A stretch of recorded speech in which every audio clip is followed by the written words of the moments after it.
अंजाम उसके हाथ है आगाज़ करके देख, भीगे हुए परों से परवाज़ करके देख।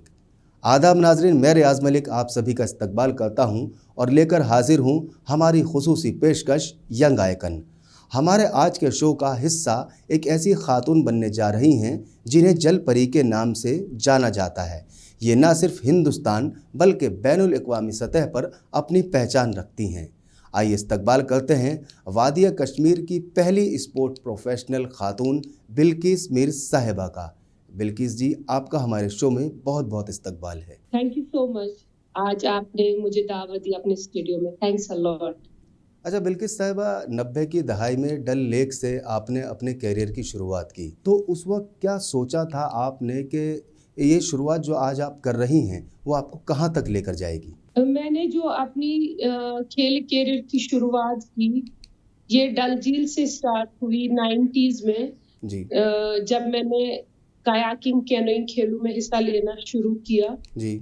जब हमारे रियासत में वाटर स्पोर्ट्स के स्पोर्ट्स का नामो निशान नहीं था जी। और तब इस फील्ड में आना, ये शुरुआत जो हुई मेरे घर के दरवाजे से हुई। ये जो स्ट्रगल स्टार्ट हुआ ये घर के दरवाजे से स्टार्ट हुआ और डल झील मेरे लिए एक ऐसा प्लेटफॉर्म दिया। और 90s में जब मैं इस स्पोर्ट्स में आई तो बहुत सारे चैलेंजेस थे, क्योंकि एडवेंचर जो स्पोर्ट्स है ये हमेशा बोलते थे कि ये लड़कियों का खेल नहीं है, बट एक चैलेंज लेकर चले। और 98 में मेरे खेल कैरियर की शुरुआत हुई और अल्हम्दुलिल्लाह ये सफर ओलंपिक्स तक पहुंचा और आज टोटल 28 इयर्स कंप्लीट हो रहे इस सफर।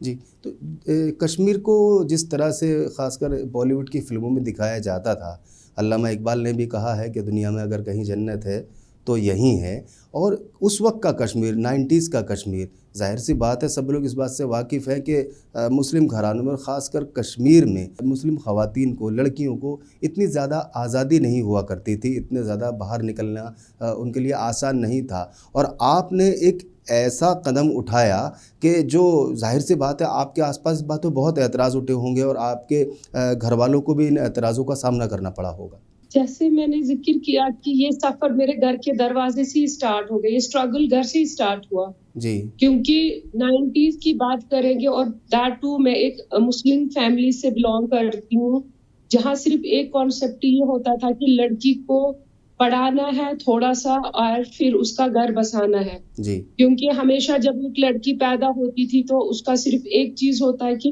पढ़ाई करके लड़की एक पराये घर में इसको करना है, तरबियत और घर के कामों में इसको ज्यादा अवेयर करना है जी। जो मेरे खानदान की बात अगर करेंगे तो लड़कियों को सिर्फ एजुकेशन सेक्टर में रखते थे, बट जब मैं इस स्पोर्ट्स में आई तो मेरे खानदान के लिए भी एक बहुत बड़ा ये था कि लाइक मैं बोलूंगी कि मेरी फैमिली तो पूरी, जब मैंने स्पोर्ट्स को एज अ प्रोफेशन लेना स्टार्ट किया तो मेरे घर वाले भी उसमें मुझे इनिशियली सपोर्ट नहीं कर पाए बिकॉज स्पोर्ट्स की अवेयरनेस बिल्कुल भी नहीं थी। और खासतौर लड़की, वो भी डाउनटाउन एरिया से, आज भी मुझे याद है I was just 7 year old, मैं एक छोटी सी बच्ची थी जब मैं डल झील में प्रैक्टिस करती थी अकेले विंटर्स में बर्फ में, तो लोग उसको अच्छे नजरिए से नहीं देखते थे क्योंकि मुझे आज भी याद है कि जब मैं ट्रैक सूट डालती थी तो उस पे भी बहुत सारे सवाल सोसाइटी में उठे, जिसका मेरे माँ बाप को भी बहुत सारा सुनना पड़ा आस पड़ोस में। बट मैं समाज को यहाँ पर जिम्मेदार नहीं ठहराऊंगी उस जमाने में, क्योंकि स्पोर्ट्स की अवेयरनेस थी नहीं। स्पोर्ट्स को तब दरबदरी के नजरिए से देखते थे और एक लड़की जब घर के बाहर निकलती थी या कोई भी तो 1000 सवाल उठते थे। और इनिशियली मुझे याद है आज भी, जो मेरा पहला इनाम था वो मेरे घर वालों ने भी एक्सेप्ट नहीं किया क्योंकि उनको लग रहा था कि हमारी बेटी का फ्यूचर डार्क होगा और हमारी बेटी उस फील्ड में आ रही जो जिसमें समाज एक्सेप्ट नहीं कर पा रहा था। तो मैंने ये स्ट्रगल मैंने इसलिए लिया कि मैंने सोचा नहीं, मुझे ऐसा कुछ डिफरेंट करके दिखाना है और ये दिखाना है कि लड़की किसी भी फील्ड में एक्सेल कर सकती है। इट्स नॉट ओनली स्पोर्ट्स, कोई भी फील्ड। मुझे आज भी याद आ रहा है कि मेरी जो स्टोरी रही है, like as a international athlete, as a coach, you know, it's a story of resistance. जी I can say a story of belief, a story that was never written, but was carved out, word by word, through struggle and willpower. मुझे आज भी याद है कि मैं कश्मीर में जब ये सबसे खूबसूरत जगह मानी जाती है, जैसे आपने पहले जिक्र किया जन्नत, अगर कहीं धरती पे जन्नत है तो यही है, तो ये कश्मीर है। बट टू ऑफनली लाइक 90s में बहुत चैलेंज थे क्योंकि हालात कश्मीर के ठीक भी नहीं थे, बहुत ज्यादा डिस्टरबेंस थे। मुझे आज भी याद है कि मैं जब निकलती थी तो मैं अपने फेरन में अपना चप्पू जो मेरा पैडल था छुपा कर ले जाती थी कि कोई देख ना ले, कोई मेरे माँ बाप को ये ना बोले कि मतलब आपकी बेटी ऐसी एक्टिविटीज में जाए, क्योंकि समाज में अवेयरनेस नहीं थी। मैं उस आई कम दैट मैं उस रियासत से आ रही हूँ और मैंने I choose water to find my voice. Water sports को मैंने एक आवाज to find my voice, and I discover not only waves of luxury but the quiet water of Dal. Like मुझे पता है आज भी, जब मैं बचपन में थी तो मुझे आज भी पता, मुझे I don't know what Olympics meant but I knew how it felt. लोग कैसे इसको ले, this is not for a girls. मुझे ये भी बताया गया कि ये एक्टिविटी लड़कियों की नहीं है। मुझे ये भी बताया गया कि ये दूसरी लड़कियों को खराब कर सकती है, she can spoil other girls. मुझे ये भी याद है समाज बोलता था this is not our way, ये हमारा ये नहीं है। मुझे ये भी याद है कि ये कश्मीरी लड़कियों के लिए नहीं बना है। बट मेरा आई सेड नथिंग, मैं कुछ नहीं बोली, but my silence was not surrender. मैंने अपने आप को टूटने नहीं दिया उस नेगेटिव अप्रोच से। आई वाज वो मुझे स्ट्रेंथ गैदर होता था जितने भी वो बातें होती थी। तो मैंने क्या सोचा, so I paddle against the tide, against the noise, against the rule, not written in a book but in a people's mind. And today alhamdulillah I'm a first Kashmiri woman and first Indian to be a jury member Olympics 2024.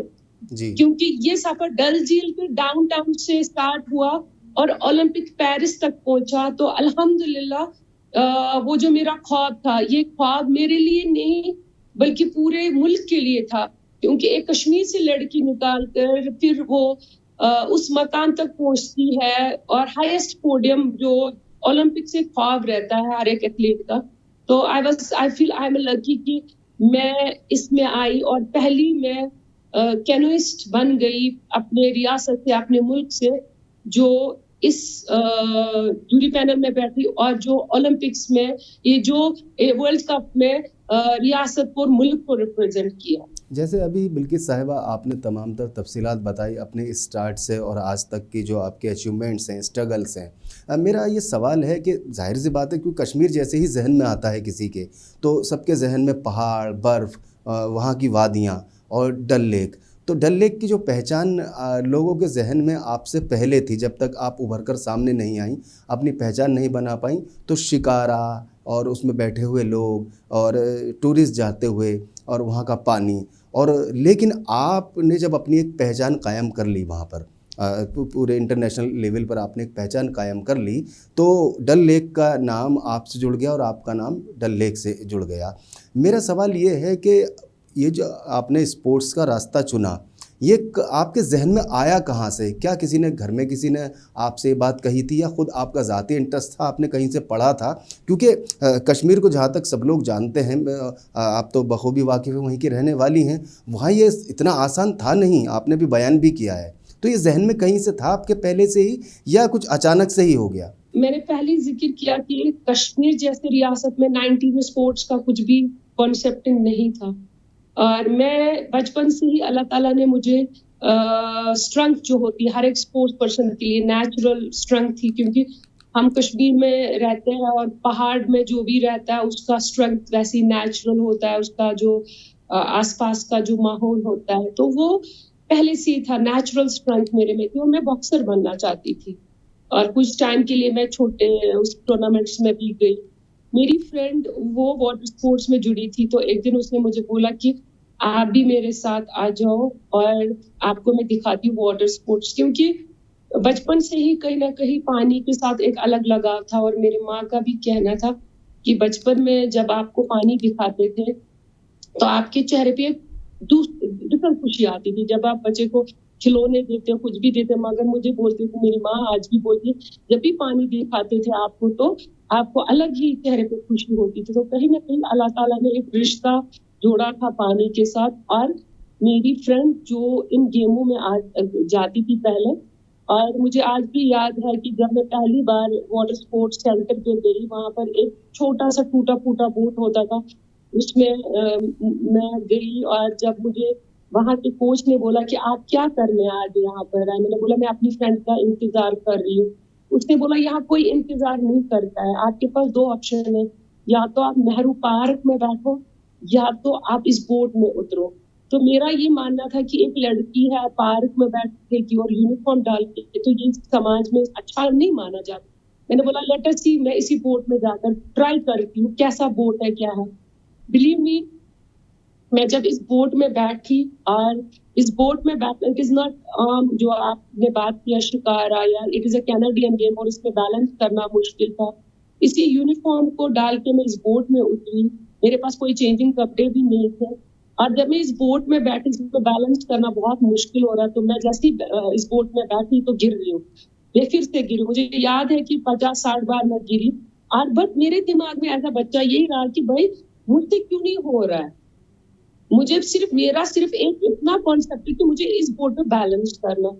घर पहुंचे तो जब घर में पूरा देखा कि मेरा पूरे कपड़े लाइक इट वाज लाइक जैसे मैं स्कूल निकली थी और वो पूरा खराब हो गए थे प्रैक्टिस में। तो जब घर वालों को बताया तो अच्छी खासी पिटाई भी हुई, कल से स्कूल बंद है, आप वहां नहीं जाओगे। बट मुझे उसी रात को एक सपना आ रहा है कि मैं इसी बोट में, इसी 5 नंबर बोट में जोर जोर से पैडलिंग करके इस पूरे डल झील का राउंड कर रही हूँ। और बिलीव मी, जब मैं स्कूल अगले दिन गई, मुझे स्कूल में ऐसी बेकरारी हो रही है कि 3 कब बजेंगे और मैं नेहरू पार्क जाऊंगी और उस बोट में बैलेंस करूंगी। जी इतना कॉन्सेप्ट था। धीरे धीरे मैंने initially classes, tuition classes bunk किए, और जिसपे मेरे घर में बहुत ज्यादा इश्यूज भी मुझे, बट मैं कोचिंग में जाती थी। और उतने में जेके पुलिस ने एक चैंपियनशिप ऑर्गेनाइज किया था जिसने डर, और जिसमें मेरा पहला इनाम मिला, और जिसमें मेरी 3 महीने की मेहनत थी। और मैं 500 मीटर में मैंने गोल्ड मेडल लिया और कुछ 1500 उसमें इनाम थे। वो मेरे लिए एक मोटिवेशन मिली, जैसे वो पहला जो वर्ड होता है टैलेंट को अनमास्क करने के लिए कि आई कैन डू इट, वो कॉन्फिडेंस उस कंपटीशन से मुझे आया, जहां मुझे लगा नहीं, मैं कुछ डिफरेंट करके दिखा सकती हूँ। वो एक मेडल, वो एक टूर्नामेंट, मेरा वो जो हौसला होता है ना कि आई कैन डू इट, क्योंकि मुझे लगता है कहीं ना कहीं वो पहला स्टेप वहां हैंड होल्डिंग की जरूरत है। वो मेरे लिए एक ऐसा कंपटीशन था जो मेरी शुरुआत हुई। जी, ये तमाम तफ़सीलात जो आपने अभी हमारे नाज़रीन को बताई हैं, ज़ाहिर सी बात है मेरे सवाल करने का आपसे मकसद यही है कि हमारे नाज़रीन तक आपकी वो बातें, क्योंकि जब इंसान जब बड़ा बन जाता है तो उसको सिर्फ यही देखते हैं कि वो यहाँ इतना बड़ा इंसान बन गया, लेकिन उसके पीछे की जो स्ट्रगल होती है, जैसे अभी आपने कहा कि शुरुआत में आपके फैमिली मेम्बर्स के दरमियान ही एक्सेप्टेंस नहीं थी और फैमिली मेम्बर्स भी यही कहते थे कि आप किस राह की तरफ जा रही हैं, लेकिन जब आपने कुछ करके दिखाया तो लोगों को भी धीरे धीरे समझ में आना शुरू हो गया, खासकर घर वालों को, नहीं बच्ची कुछ कर सकती है और कुछ अच्छा कर रही है, सपोर्ट्स मिले, आपको मेडल्स मिले और आपकी हिम्मत को हौसला मिला। वर्ल्ड चैम्पियनशिप तक पहुंचना कोई आसान बात नहीं है, जाहिर सी बात है आपने कमर तोड़ मेहनत की होगी। वर्ल्ड चैम्पियनशिप में हिस्सा लेने से पहले आपकी स्ट्रगल स्ट्रगल तो आपने हमें बताई है, लेकिन अब मैं जानना चाहूँगा कि आपने किन-किन ममालिक में जाकर अपने फ़न का मुज़ाहिरा किया? जैसे मैंने पहले ज़िक्र किया 98 से मेरे प्ले करियर की शुरुआत हुई। 98 से लेकर 2007 तक मैंने 15-20 नेशनल्स में जम्मू कश्मीर को रिप्रेजेंट किया। उसके बाद मैं वर्ल्ड कप जो मैंने खेला, सबसे हाईएस्ट अचीवमेंट जो मेरे प्लेइंग करियर में है, दैट इज़ वर्ल्ड कप 2009 जो हंगरी में हुआ। Because Hungary, Germany, Australia, England all the strong nations in water sports. तो मैं लकी अपने आप को समझती हूँ कि मैं पहली खवातीन इस स्पोर्ट्स में बनी जिसने मुल्क को वर्ल्ड कप में रिप्रेजेंट किया और मैं फाइनल तक पहुंची और उसमें कम से कम 110 कंट्री ने पार्टिसिपेट किया। और मैं उसके बाद मेरे प्लेइंग करियर में दूसरा रूप लिया। मैं नेशनल टीम की कोच बन गई और मैंने जो अपनी पूरी पढ़ाई वो मैंने सिमलवाइज यूनिवर्सिटी में किया, जो सबसे वर्ल्ड की बेस्ट यूनिवर्सिटी मानी जाती है स्पोर्ट्स में। और मैंने लगभग 12-13 साल इंडिया टीम को ट्रेन किया, जिसमें मैंने Asian championship, Asian games, Olympic qualifying round और वर्ल्ड चैंपियनशिप के लिए टीमों को तैयार किया। And I was the youngest coach और मेरे पास बहुत सारे चैलेंजेस ऐसे आए कि मैं टूटी तो बहुत, मगर हार कभी नहीं मानी, क्योंकि मेरा मानना यही था कि अगर मैंने हार मानी तो मुझे लगता है कि मेरी आने वाली जो पीढ़ी है, जो मेरे बाद इस स्पोर्ट्स को अडॉप्ट करेंगे, ये उन सब लड़कियों की हार है। क्योंकि मुझे पता है कि मेरी जो अचीवमेंट है सिर्फ अचीवमेंट नहीं है, this is a mirror, held upon every girl in a forgotten town who dares to dream beyond what the world expects of her. You know, I did not walk in an easy path. I ran on a gravel. You know, I dreamed without resources. मेरे पास कोई resource नहीं था, because मुझे याद है मैं बहुत बार fail भी हो गई many a times, but मेरा एक ही इरादा, I never gave up. You know, because मेरा एक ही ख्वाब था। मुझे याद है कि मुझे लग रहा था कि अगर मैंने इस बैटल को हारा तो मुझे लगता है कि मेरी जो जर्नी रही है वो कश्मीर के उन नैरो पाथ से रही है। और ये ओलंपिक तक मैंने यही सीखा कि मेरे लिए मुझे जो इन 28 इयर्स में समझ आ रहा है, the real medal is change, it is not only gold, silver, bronze. You know, मुझे लगता है today I speak not to boost but to build, because मुझे मेरा मानना है कि स्पोर्ट्स हमारी कंट्री में प्रिविलेज नहीं होना चाहिए। It should be a right for everyone. You know, चाहे वो लड़की मुस्लिम हो, चाहे वो बच्चा एक पहाड़ पे हो, चाहे वो किसी किसान का बच्चा हो, इट सीम्स, यू नो, मुझे लग रहा है कि इसमें ये हमें नहीं दिखना चाहिए what limit them but what lift them, हम उनको कैसे करेंगे। तो दैट वाज माय थिंकिंग कि स्पोर्ट्स सिर्फ मेडल जीतना नहीं है। मेरे लिए एक चेंज बहुत जरूरी थी, जो स्ट्रगल मुझे करना पड़ा, क्योंकि सोसाइटी में एक्सेप्ट नहीं किया इनिशियली मुझे। मेरे स्ट्रगल, मैंने पहले ही बोला कि मैं बहुत टूटी, मैंने हार नहीं मानी, क्योंकि मुझे पता था मेरे आने वाली जो पीढ़ी है उनके लिए, क्योंकि मेरे पास रोल मॉडल नहीं था तब, जब मैं सोसाइटी को बताऊं कि मैं ऐसे बनूं, ऐसे करूं, मेरे पास कोई ऐसा जरिया नहीं था, मेरे पास कोई रिसोर्सेज नहीं थे, मेरे पास कोई सपोर्ट नहीं था। बट अल्हम्दुलिल्लाह, अल्लाह ताला का शुक्र है कि मैंने हिम्मत नहीं हारी, क्योंकि मुझे लगता है अगर आप सूरज की तरह चमकना चाहते हो तो आपको सूरज की तरह जलना भी सीखना पड़ेगा। Then only you can, excel. और मेरा मानना है यहाँ पर, जिसपे मैं बिलीव भी रखती हूँ, कि आपको आपकी बाहर की चुनौतियों से आप हार नहीं सकते। जैसे मेरा जो इनिशियली अपोजिशन हुए जब मैं स्पोर्ट्स में आई, चाहे वो मेरा ड्रेस हो, चाहे मेरी एक्टिविटी हो, चाहे मैं पार्टिसिपेट करूँ, जो मेरे समाज में नहीं एक्सेप्टेबल नहीं था, लाइक एक्सेप्ट नहीं कर रहे थे, जो बोल रहे थे कि ये दूसरी लड़कियों को भी खराब कर सकती है और हमारे समाज का ये जरिया नहीं है। तो मेरा मानना है कि आपको आपकी बाहर की चुनौतियां हरा नहीं सकते हैं। मेरा मानना है आपके अंदर की चुनौतियां आपको हरा सकते हैं। जब आप खुद हारोगे तब आप हार सकते हो।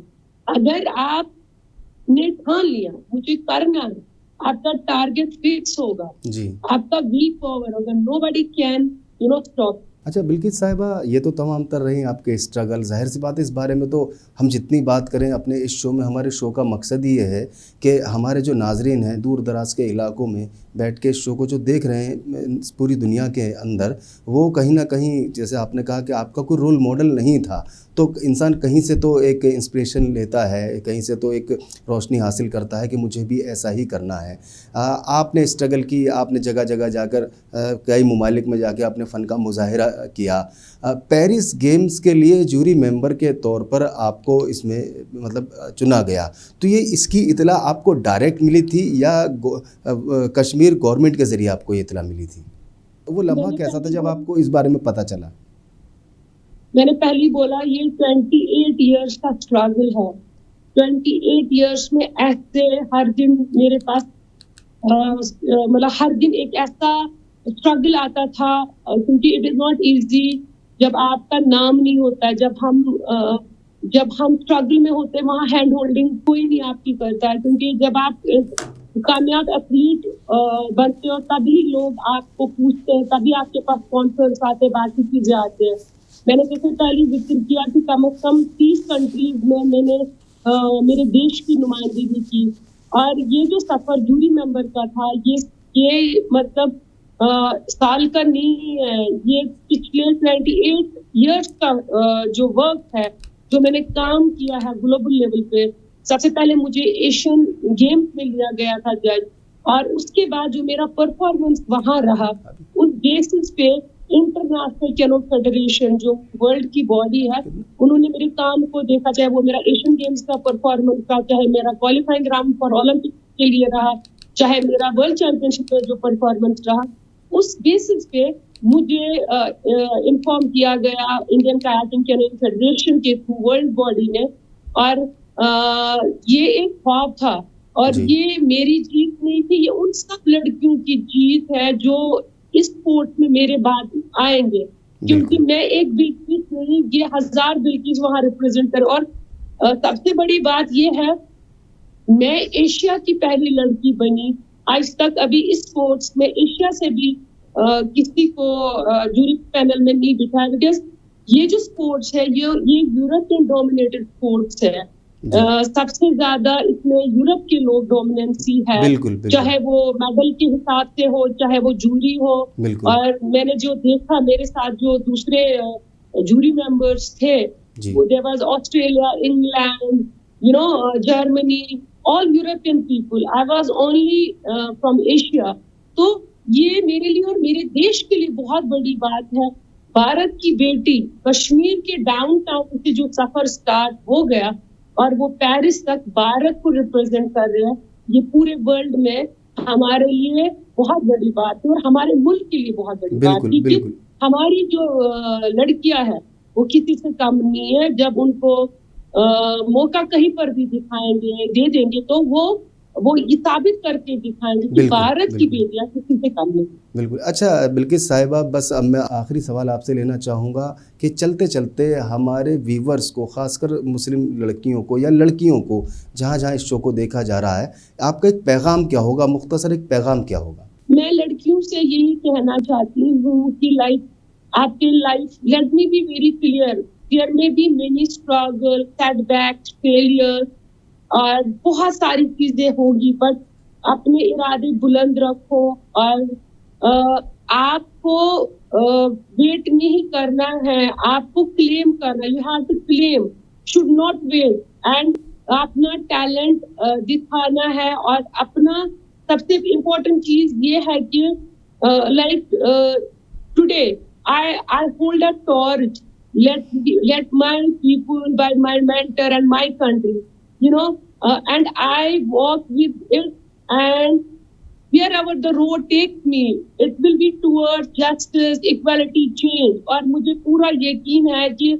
हमारे आने वाली जो पीढ़ी है वो वाटर स्पोर्ट्स में खासकर लड़कियां, कश्मीर से मेरा एक ही ख्वाब है कि कश्मीर के वाटर स्पोर्ट्स जी को वर्ल्ड मैप पे लाना और जी यहाँ से एक लड़की ने 1000 लड़कियां निकालना। और बिल्कुल मैंने पहले ही जिक्र किया कि दुनिया की कोई ताकत आपको हरा नहीं सकती है।